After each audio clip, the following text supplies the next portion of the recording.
Hello, today we'll talk about the match keyword.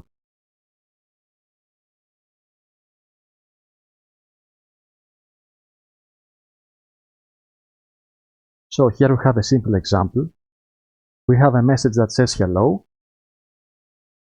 and we're checking if message is hello, the label responds with hi there.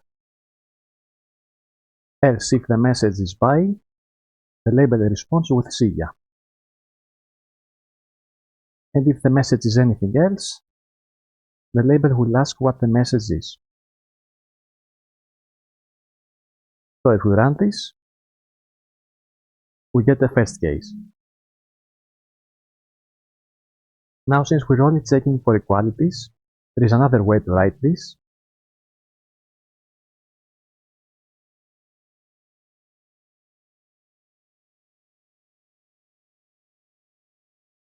We say match message, and we type the cases.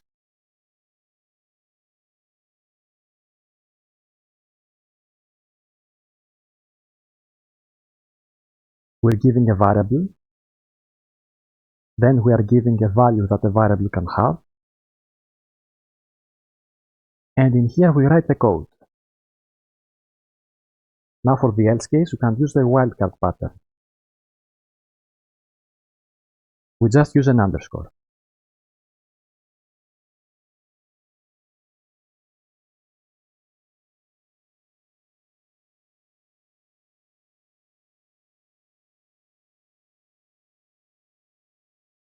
And it does the same thing.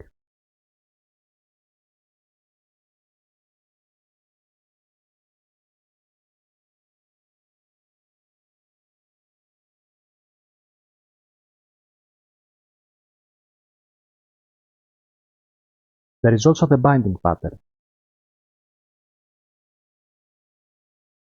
We give a temporary variable that stores the value of message. So instead of message, we can use the variable.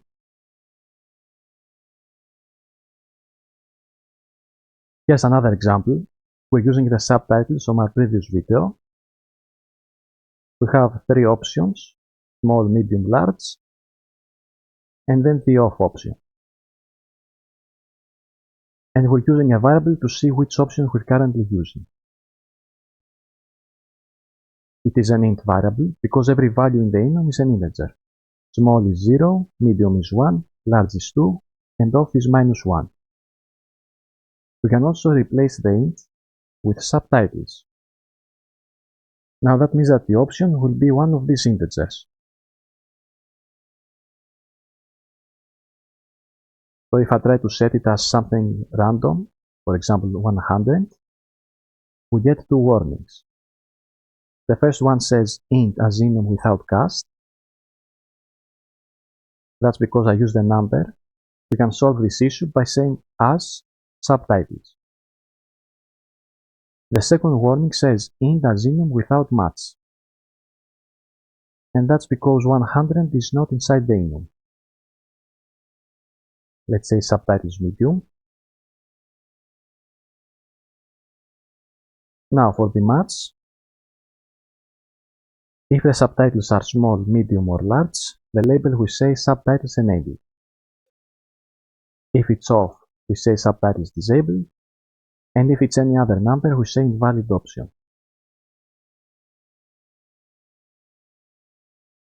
Now as you can see, there is one problem with this. We're using the exact same code for three different cases. We can actually separate our cases with commas and put them all together.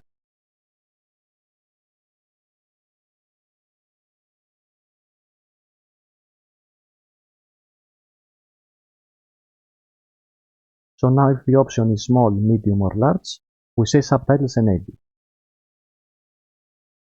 The order of the branches is important. For example, if we move the underscore to the top, our option is medium, it says invalid option. That's because it checked the underscore first. We can also use arrays. For example, an empty array prints empty array, which is the first case.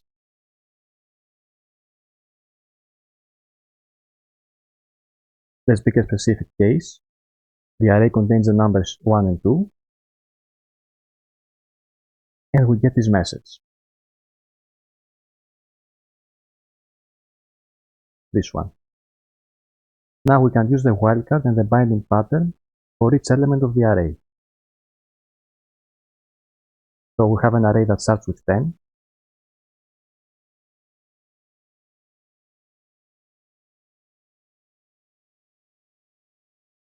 This is the first element. The second can be anything you want. And we save the third one in a temporary variable.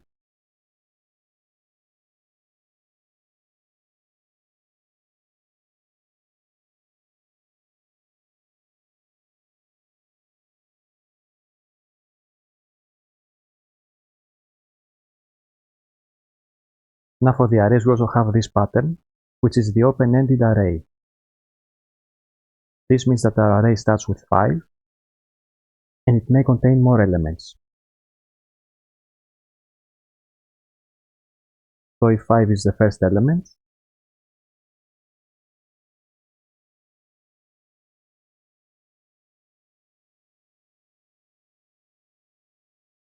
also if 5 is the only element, we still get the same message. These two dots can only be at the end of the array.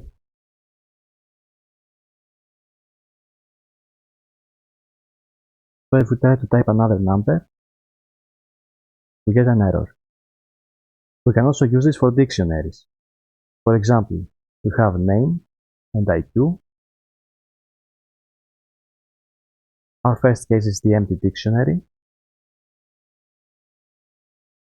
The second one has the name and the value, IQ, and a binding pattern.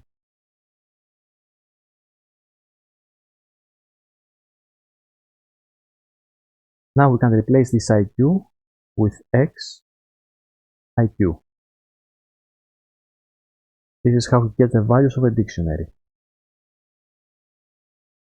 So we don't need the binding pattern anymore. We can replace it with a wildcard. And the result is the same.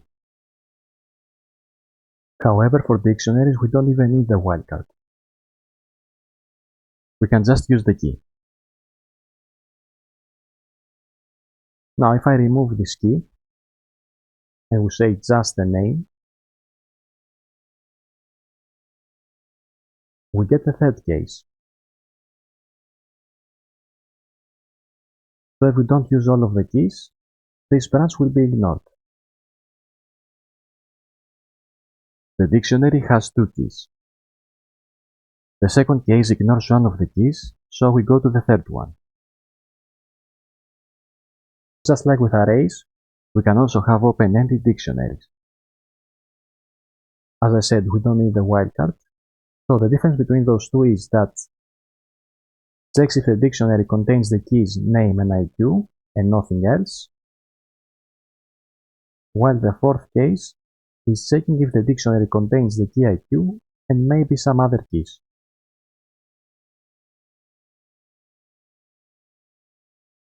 So if we add another key,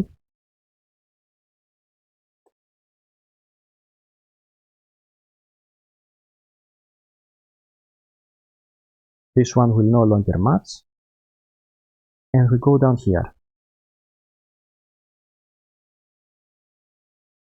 Finally, let's talk about pattern cards. The pattern cards check for extra conditions. We have an array of 3 numbers, and we use the binding pattern for the first and the last one. Then we are using a pattern card to check if the first element is equal to the last. And if that's the case, we say that it starts and ends with the same digit. Here's another pattern card. In this case, we're checking the first and the second element. This is an array that may contain more than 3 elements. So we can add more elements if we want, but the ones we care about are the first and the second. The pattern guard will check if 2 times the first is equal to the second. 2 times 3 is equal to 6. And we get the second case. Okay, that was it for the match. In the next video we'll see the range function. Till next time.